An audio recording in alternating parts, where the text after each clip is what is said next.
Hey, it's another day, Tuesday, March 31st. We're diving into Matthew 16 today. I'm coming to you from the other side of my living room today. There's not as much space here in the parsonage as at a big old church building. Shocker, right? So today we're focusing on a potent encounter that Jesus has with one of his disciples, Peter. Now, it's no secret that I really love Peter. As a person, as a follower of Christ, just everything I read about him, there's something about him that resonates with me. And we get such an honest look at Peter throughout the Gospels as well as the book of Acts and 1st and 2nd Peter as well. Now, he's a brash and a passionate follower of Jesus. His mistakes and his shortcomings are very vividly shown throughout the Gospels and Acts, and his deep faith is also displayed. And what I like about it is it's such an honest look at what it means to follow Jesus. And we also see the very mighty ways in which God works in his life.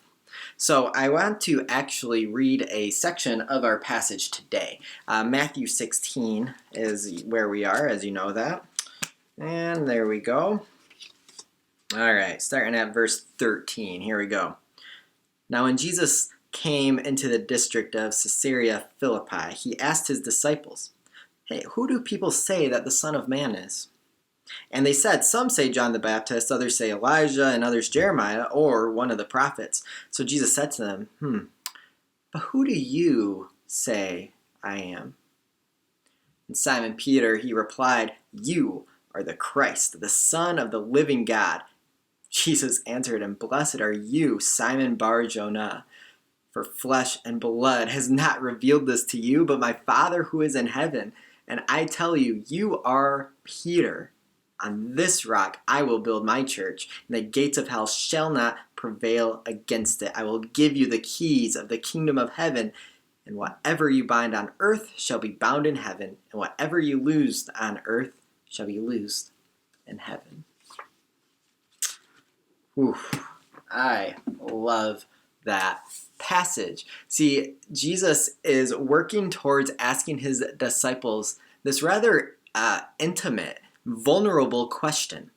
He's not asking them what his name is. He's asking them a deep, profound question. A question with the answer that each of us deeply desires for those around us to know.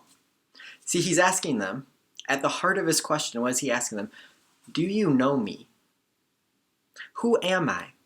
Truly, at the heart of everything, beyond my personality, beyond my characteristics and my traits, beyond things that you like or wonder about me, do you, at the core, know who I am?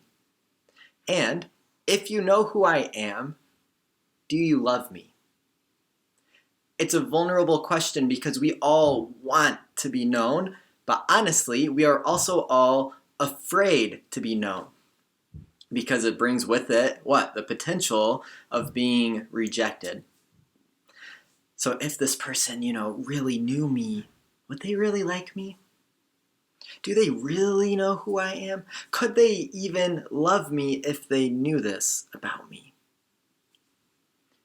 Now with Jesus, it is different because he is God, and he deeply desires to know if his disciples have come to believe that he is indeed God, Son of God, the Christ, the Messiah, the one they've been promised after. So that's also at the heart of his question.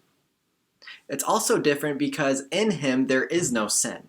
There are no traits that are undesirable. But the question also isn't all that different for Jesus because we know that many did reject Jesus. And we know that many still reject him to this day.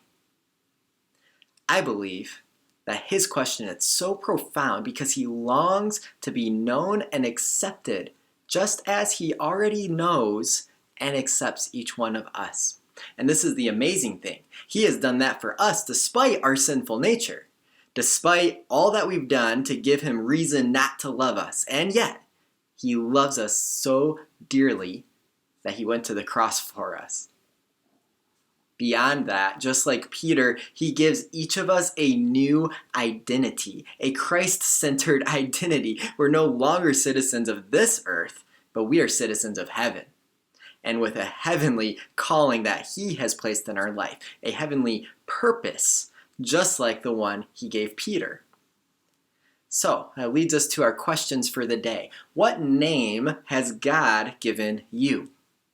Sounds a little abstract, but honestly, I would like you to think about the gifts that he's given you and the work that he has called you to. What is your new name? Next, who is Jesus Christ to you? Who is he to you?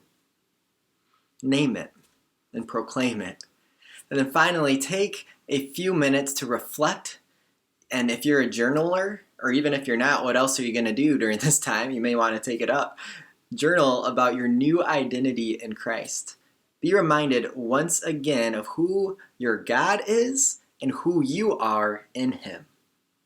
Be encouraged that it is Jesus Christ that builds his church. And he also builds his people, that he does all the heavy lifting. He does the bulk of the work, but he invites us to be his co-workers in the kingdom. I hope you all have an amazing Tuesday. Just want to also say, if you are falling behind on your readings, that's okay. You can do your best to catch up. If that is stopping you from reading them and you're just watching these videos, that's okay. But I encourage you tomorrow to start up with our chapter. Just start wherever you are, and I trust you'll be blessed by it.